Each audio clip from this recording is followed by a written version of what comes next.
प्रथम थर मैट्रिक परीक्षा हॉल ले लागिव एआई कैमरा। प्रथम थर पर एआई माध्यम रे हेबो मैट्रिक परीक्षार webcasting. Strong room DO office परीक्षा हॉल ले लागिव AI camera. AI camera operating पई कमांड रूम रे 7 रु 8 जन रहिबे। किछि त्रुटि परिलक्षित हेले कमांड रूम रु जणाई एआई कैमरा एही प्रतिटी संवेदनशील परीक्षा केंद्र सीसीटीवी कैमरा व्यवस्था कराजिवो। स्विगी और जोमाटो रे ड्रग्स। एबे ओडिशा रे ऑनलाइन ड्रग्स कारबार चलीछि। स्विगी जोमाटो भली फूड डिलीवरी संस्था को ड्रग मगाइबा व्यवहार करा जाउछि। निशा मुक्त ओडिशा अभियान कमिटीर प्रथम राज्य स्तरीय बैठक कमिटी सदस्य तथा द्वित नगरी पुलिस कमिशनर सोमेन्द्र प्रियदर्शिनी एभली चांचल्यकर बयान दैछन्ति। हीराकुद बंध विस्थापितों पाई खुशीर दिन। जमीपट्टा बंटन करिवे मुख्यमंत्री। झारसुगुड़ा हीराकुद बंध विस्थापित पाई खुशीर दिन। समाधान होईछि दीर्घ वर्ष हेला रहिथिबा जमी जमा समस्या। ए सबु जमीर पट्टा पाइबे हिताधिकारी। आज मुख्यमंत्री नवीन पट्टायक बंटन करिवे जमीपट्टा। मुख्यमंत्री नवीन पट्टनायक निर्देश क्रमे 5T और नवीन ओडिशा अध्यक्ष कार्तिक पांड्यान राज्यर विभिन्न अंचल दीर्घ दिनर जमी जमा समस्या समाधान संपर्क में एक विस्तृत समीक्षा करी यार तुरंत समाधान निर्देश देथिले।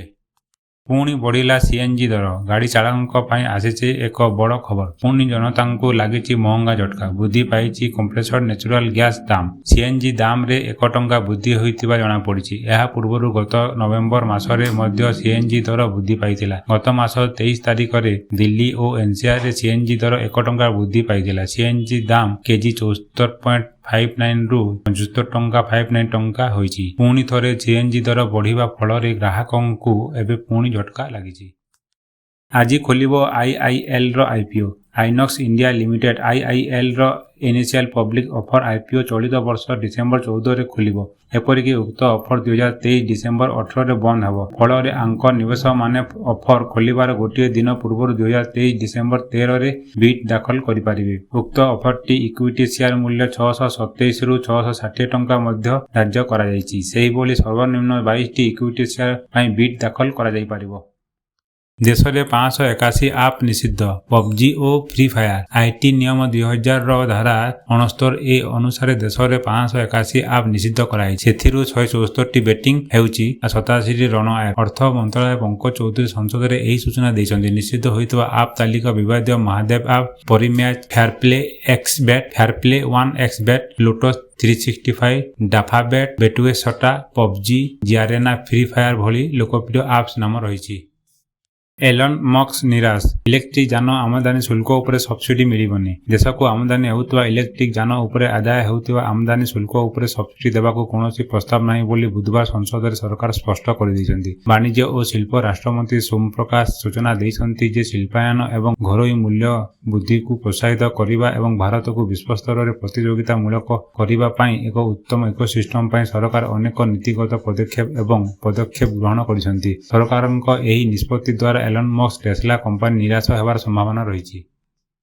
बेंगलुरु प्लांट रे अतिरिक्त $1 बिलियन निवेश करिबो फॉक्सकन। बेंगलुरु प्लांट रे अतिरिक्त $1 बिलियन निवेश करिबो फॉक्सकन। फॉक्सकन टेक्नोलॉजी ग्रुप भारत रे निर्माण करुवा फैक्ट्री रे अतिरिक्त $1 बिलियन निवेश करिबो। एथि पई ग्रुप को अनुमति मध्ये मिली सारिछि। बुधवार गणमाध्यम रे प्रकाशित रिपोर्ट अनुसार बेंगलुरु रे 300 एकड़ जगह रे तयारी होता प्लांट रे एही अतिरिक्त निवेश करिबो। सूचना थाउ कि एही फैक्ट्री रे एप्पल मोबाइल सह विभिन्न प्रोडक्ट तयारी हेबो। एही प्रोडक्ट पई कंपनी पूर्वरु $1.6 बिलियन निवेश सीमा रखिथिला। आहुरी मध्य कहा जायछि जे एही अतिरिक्त निवेश फଳରେ एप्पल डिवाइस को विकसित करिबा पई कंपनी पाखरे अतिरिक्त क्षमता रहिबो।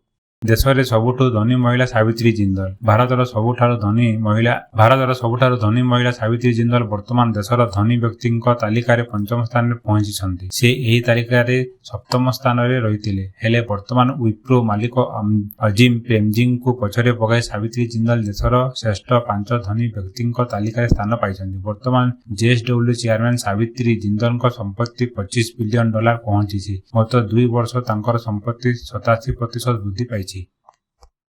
ପ୍ରଥମ ସ୍ଥାନରେ ସୂର୍ଯ୍ୟ କୁମାର ୟାଦବ। ଆଇସିସି ଟି20 ବ୍ୟାଟିଂ ର୍ୟାଙ୍କିଙ୍ଗରେ ଟିମ୍ ଇଣ୍ଡିଆର କାମଚଳା ଅଧିନାୟକ ସୂର୍ଯ୍ୟ କୁମାର ୟାଦବଙ୍କ ଦବଦବା ଜାରି ରହିଛି। ବେଶ୍ କିଛି ମାସ ହେବ 1 ନମ୍ବର ସ୍ଥାନରେ ରହିଥିବା ସୂର୍ଯ୍ୟ କୁମାର ଏବେ ନିଜ ପଏଣ୍ଟ ସଂଖ୍ୟାକୁ ଆହୁରି ବୃଦ୍ଧି କରିଛନ୍ତି। ଦକ୍ଷିଣ ଆଫ୍ରିକା ବିପକ୍ଷ ଦ୍ୱିତୀୟ ଟି20ରେ ସେ 36 ବଲରେ 56 ରନ୍ ଇନିଂସ ଖେଳିବାରୁ ତାଙ୍କ ପଏଣ୍ଟ ସଂଖ୍ୟା ବଢ଼ିଛି। ସେ ଏହି ଇନିଂସ ପରେ 10 ପଏଣ୍ଟ ପାଇଛନ୍ତି। ଫଳରେ ଆଇସିସି ର୍ୟାଙ୍କିଙ୍ଗରେ ତାଙ୍କ ପଏଣ୍ଟ ସଂଖ୍ୟା 865କୁ ବୃଦ୍ଧି ପାଇଛି।